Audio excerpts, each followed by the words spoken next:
నమస్తే, welcome to our channel. నేను సౌజన్య. AB ప్రభుత్వ ఉద్యోగులు ఉపాధ్యాయులు ఓటు హక్కుని వినియోగించకుండా ఉండడానికి జగన్మోహన్ రెడ్డి గ్రౌండ్ లెవెల్లో ఒక కుట్ర చేశాడు అనేటువంటి అంశానికి సంబంధించి ఎన్నో విషయాలను మనతో షేర్ చేసుకోవడానికి ఈరోజు మనతో పాటు ఉన్నారు senior journalist, senior political analyst CS Rao garu ఉన్నారు. వారితో మాట్లాడదాం. నమస్తే రావు గారు. నమస్తే.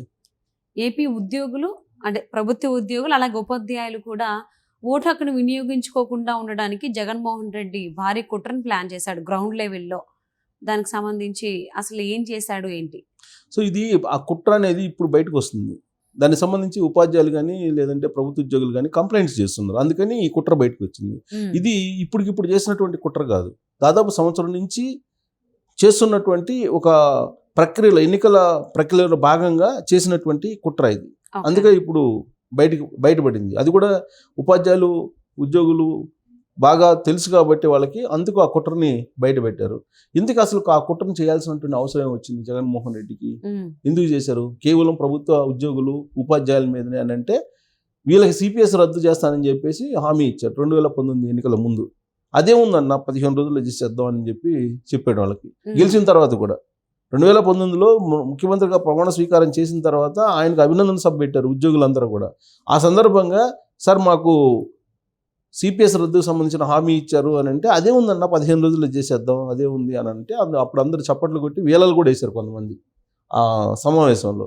సీన్ కట్ చేస్తే సిపిఎస్ కుదరదు, ఇవ్వలేము, సిపిఎస్ ఇవ్వలేము, జీపీఎస్ తీసుకోండి అని చెప్పారు. జీపీఎస్ వద్దు మాకు అని అంటే, మేము ఇచ్చింది తీసుకోండి లేకపోతే లేదన్నారు. సరే, దానికి నిరసనగా వీళ్ళు ఏం చేశారు, పెద్ద ఎత్తున వీళ్ళు చలో విజయవాడ కార్యక్రమానికి పిలిపించారు.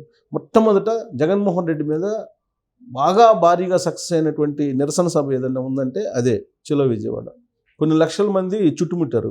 మొత్తం విజయవాడని మొత్తం క్లోజ్ చేసేసారు. విజయవాడ మొత్తాన్ని చేసేసి తన నిరసనని పెద్ద ఎత్తున వ్యక్తం చేశారు. ఆ సందర్భంగా పోలీసులు అడ్డుకునేటువంటి ప్రయత్నం బాగా చేశారు. అయినప్పటికీ కూడా రాష్ట్రం నలుమూలల నుంచి ప్రభుత్వ ఉద్యోగులు అలాగే టీచర్లు వీళ్ళందరూ వచ్చేసి జగన్మోహన్ రెడ్డి మీద నిరసన వ్యక్తం చేశారు. ఆ ఫోటోలు, ఆ వీడియోలు ఇప్పుడు చూస్తే తెలుస్తుంది జగన్మోహన్ రెడ్డి మీద ఎంత వ్యతిరేకంగా ఉన్నారు ప్రభుత్వ ఉద్యోగులు అలాగే టీచర్లు అనేది. ఆ రోజు నుంచి జగన్మోహన్ రెడ్డికి ప్రభుత్వ ఉద్యోగులకి పడడం లేదు, టీచర్లకి వాళ్ళకి. ప్లస్ రకరకాలుగా వాళ్ళని ఇబ్బందులు పెట్టారు. ఇప్పటికీ కూడా డిఏలు బకాయిలు 20,000 కోట్ల రూపాయల బకాయిలు ఇవ్వాలి వాళ్ళకి. వాళ్ళ బకాయిలు ఇంతవరకు ఇవ్వాలి. ఆ బకాయిలు కూడా వాడేసుకున్నారు వీళ్ళు. అది ఇంతవరకు ఇవ్వాలి, అడిగితే సమాధానం లేదు. సో దీంతో వాళ్ళు ఓటు వెయ్యరు అనేది ఫిక్స్ అయిపోయాడు జగన్మోహన్ రెడ్డి. ఫిక్స్ అయిపోయి వీళ్ళని అసలు ఎన్నికల ప్రక్రియకి కూడా దూరంగా ఉంచాలని చెప్పేసి ఒక ప్రత్యేకమైన జీవో తీసుకొచ్చాడు.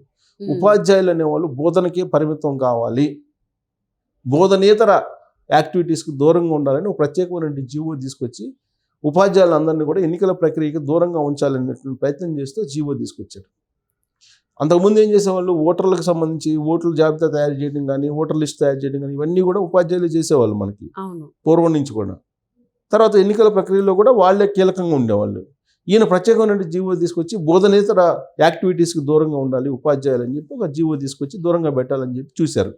కానీ ఎన్నికల కమిషన్, కేంద్ర ఎన్నికల కమిషన్ ఒప్పుకోలేదు. ఉండేటువంటి ఉద్యోగులు ఎక్కువ భాగం వాళ్ళే ఉన్నారు కాబట్టి ఎన్నికల ప్రక్రియలో వాళ్ళు ఉండాల్సిందేనని చెప్పారు. చెప్పినటువంటి క్రమంలో ఈయన ఏం చేశారు, ప్రత్యామ్నాయ మార్గాన్ని ఎంచుకున్నాడు.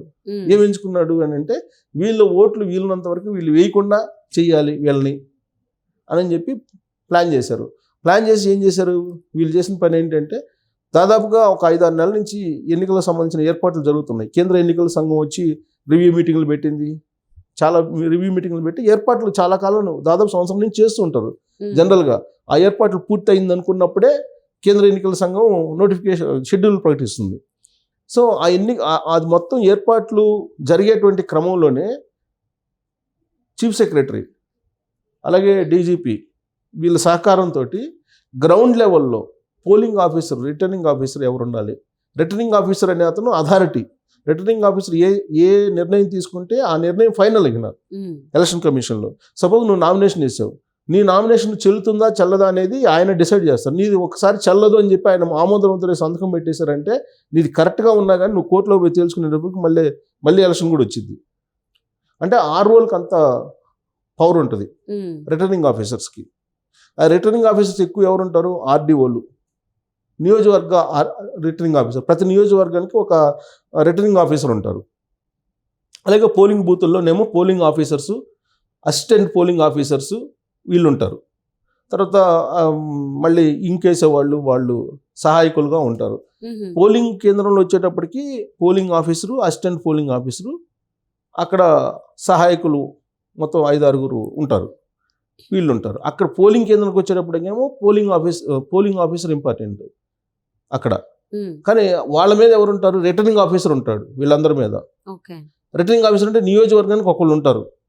ఆ నియోజకవర్గానికి ఒకళ్ళు ఉండేటువంటి రిటర్నింగ్ ఆఫీసర్స్ని ఈయన కావాల్సిన వాళ్ళని వేసుకున్నారు. ఎవరు వేశారు? చీఫ్ సెక్రటరీగా ఉన్నటువంటి రాజేంద్రనాథ్ రెడ్డి జగన్మోహన్ రెడ్డి ఏం చెప్తే అది చేస్తారు కాబట్టి ఆయన ఆధ్వర్యంలో జరిగిన ఎన్ని ఏర్పాట్లు. కాబట్టి జగన్మోహన్ రెడ్డికి అనుకూలంగా ఉండేటువంటి వాళ్ళని నియోజకవర్గాల వారీగా రిటర్నింగ్ ఆఫీసర్స్ వేసేసుకున్నారు. దాదాపు 5-6 నెలల నుంచి ఇదే జరిగింది. ఆ తర్వాత అక్కడ ఒకవేళ లా అండ్ ఆర్డర్ సిచ్యువేషన్ కనుక వస్తే అనుకూలంగా ఉండటానికి అక్కడ డిఎస్పీలని, సిఐల్ని వాళ్ళకు అనుకూలమైనటువంటి వాళ్ళ ద్వారా రాజేంద్రనాథ్ రెడ్డి ద్వారా డీజీపీ ద్వారా వేయించుకున్నారు. ఇదంతా 5-6 నెలల నుంచి జరిగింది, దాదాపు సంవత్సరం నుంచి జరుగుతున్న ప్రక్రియ. అయితే ఇప్పుడు వీళ్ళు అనుకూలంగా వ్యవహరిస్తున్నారంటే కావాల్సినటువంటి వాళ్ళని వేసుకున్నారు కాబట్టి ఖచ్చితంగా జగన్మోహన్ రెడ్డికి అనుకూలంగా వాళ్ళు వ్యవహరిస్తారు రిటర్నింగ్ ఆఫీసర్, నియోజకవర్గ రిటర్నింగ్ ఆఫీసర్స్. సో ఇప్పుడు ఏమైందంటే ఇప్పుడు వీళ్ళకి ఆల్రెడీ ఇప్పుడు ఎన్నికల సంబంధించినటువంటి ఇవన్నీ కూడా మాక్ పోలింగ్ ఇవన్నీ ట్రైనింగ్ ఇస్తున్నారు. ట్రైనింగ్ ఇస్తూ ఈ ఉద్యోగులకి కానీ లేదా ఉపాధ్యాయులకు కానీ ఎక్కడైతే నియోజకవర్గం ఉందో ఆ నియోజకవర్గంలో ఉండేటువంటి వాళ్ళని వేరే నియోజకవర్గం వేశారనుకో, వేరే నియోజకవర్గం వేసినప్పుడు అక్కడ పోస్టల్ బ్యాలెట్ ఓటేస్తారు. ఇప్పుడు సపోజ్ పోలింగ్ కేంద్రం వేరే పోలింగ్ కేంద్రంలో ఉంటుంది ఓటు, ఈయనకి వేరే పోలింగ్ కేంద్రంలో డ్యూటీ చేస్తారు. ఆ పోలింగ్ కేంద్రానికి పోయి ఓటు అయితే వేయలేడుగా అయినా, అందుకని పోస్టల్ బ్యాలెట్లు ఇస్తారు. ఆ పోస్టల్ బ్యాలెట్లకి ఈ విధులు కేటాయించినప్పుడే పోస్టల్ బ్యాలెట్కి సంబంధించి ఒక పత్రం ఇస్తారు. అదేంటంటే ఫామ్ 12. ఈ ఫామ్ 12ని ఫిలప్ చేసేసి ఆ నియోజకవర్గ రిటర్న్ ఆఫీసర్కి అప్పచెప్తే ఆ నియోజకవర్గ పరిధిలో ఎక్కడైనా మీరు ఓటు వేసుకోవచ్చు. లేదా వేరే నియోజకవర్గంలో పోయినా ఆ నియోజకవర్గంలో అయినా ఓటు వేయచ్చు. ఎక్కడ ఏ నియోజకవర్గంలో ఉంటే ఆ నియోజకవర్గంలో నువ్వు ఓటు వేయచ్చు. సో కాబట్టి ఎక్కువగా నియోజకవర్గ పరిధిలోనే వేస్తూ ఉంటారు. ఇప్పుడు ఏ నియోజకవర్గంలో ఓటు ఉంటే ఆ నియోజకవర్గ పరిధిలోనే వేస్తూ ఉంటారు. వీళ్ళకి వర్క్ సుమారుగా దాదాపుగా వేరే నియోజకవర్గంలో చాలా తక్కువ వేస్తుంటారు. వేరే నియోజకవర్గంలో వేసినా కానీ పోస్టల్ బ్యాలెట్ వాళ్ళు వేసుకునేటువంటి వెసులుబాటు ఉంటుంది. అయితే వీళ్ళు ఏం చేయాలంటే వేరే నియోజకవర్గం ఏ నియోజకవర్గం పోతే ఆ నియోజకవర్గానికి సంబంధించినటువంటి రిటర్నింగ్ ఆఫీసర్కి ఈ ఫామ్ 12 ఇవ్వాలి. ఇస్తే అప్పుడు అతను అనుమతిస్తాడు. అతను అనుమతిస్తే అప్పుడు వీళ్ళు పోస్టల్ బ్యాలెట్ వేయడానికి అవకాశం ఉంటుంది, లేదంటే ఉండదు. ఇప్పుడు ఏం చేస్తున్నారు? ఇప్పుడు వీళ్ళేమో ఫామ్ 12 ఇచ్చారు, ఏది డ్యూటీలు వేసినప్పుడు డ్యూటీ ఆఫీసర్స్ వేస్తారు, డ్యూటీలు వేసేస్తారు. డ్యూటీలు వేసినప్పుడు ఫామ్ 12 ఇచ్చారు. ఫామ్ 12 ఫిలప్ చేసి ఆ రిటర్నింగ్ ఆఫీసర్కి ఇవ్వడానికి వెళ్తే వాళ్ళు తీసుకోవట్లా. వాళ్ళు తీసుకోకుండా వాళ్ళు ఏం చెప్తున్నారు? మీకు ఎవరు ఇచ్చారు వాళ్ళకి ఇవ్వండి, పోయి మాకు సంబంధం లేదంటున్నారు. ఇది ఎప్పుడు 20వ తారీఖు లోపల 22వ తారీఖు లోపల మొత్తం ఇవ్వాలి. దానికి డెడ్ లైన్ పెట్టారు, గడువు ఇచ్చారు 20 సెకండ్. ఇప్పుడు డ్యూటీలో ఉన్నటువంటి డ్యూటీకి వెళ్తున్నటువంటి వీళ్ళు ఎన్నిసార్లు తిరుగుతారు? ఎవరి దగ్గరికి తిరుగుతారు? ఇప్పుడు వీళ్ళు ఫామ్ 12 ఇచ్చినటువంటి వాళ్ళు ఏం చెప్పారు? వీళ్ళు జిల్లా ఆఫీసర్స్ ఏం చెప్పారు? మీరు రిటర్నింగ్ ఆఫీసర్స్ దగ్గర ఇవ్వండి, నియోజకవర్గ రిటర్నింగ్ ఆఫీసర్ దగ్గర ఇస్తే ఆ నియోజకవర్గానికి సంబంధించినటువంటి అనుమతి మీకు ఇస్తారు అని చెప్పారు. కానీ వాళ్ళు ఏం చేస్తున్నారు? ఆ నియోజకవర్గం దగ్గర రిటర్నింగ్ ఆఫీసర్ వెళ్తే వాళ్ళు అనుమతి అట్లా మీకు ఇచ్చిన వాళ్ళ దగ్గర పోండి అంటున్నారు. అంటే ఈ కన్ఫ్యూజన్ నడుస్తుంది. ఈ కన్ఫ్యూజన్ నడుస్తున్నటువంటి క్రమంలో ఉపాధ్యాయులకి, ప్రభుత్వ ఉద్యోగులకి ఎవరైతే డ్యూటీలో పాల్గొంటున్నారో సుమారుగా 3,60,000 మంది పాల్గొంటున్నారు. 3,60,000 మంది. ఈ 3,60,000 మందికి ఫామ్ 12 అనుమతి ఇవ్వకుండా తిరస్కరించేందుకు ప్రయత్నం చేస్తున్నారు, గందరగోళం చేస్తున్నారు. అంటే ఒకసారి వెళ్తాం ఆఫీస్కి వెళ్ళి, రిటర్నింగ్ ఆఫీస్ దగ్గరికి వెళ్ళి మాది ఇలా పోస్టల్ బ్యాలెట్ ఇవ్వాలని చెప్పి ఇస్తాం.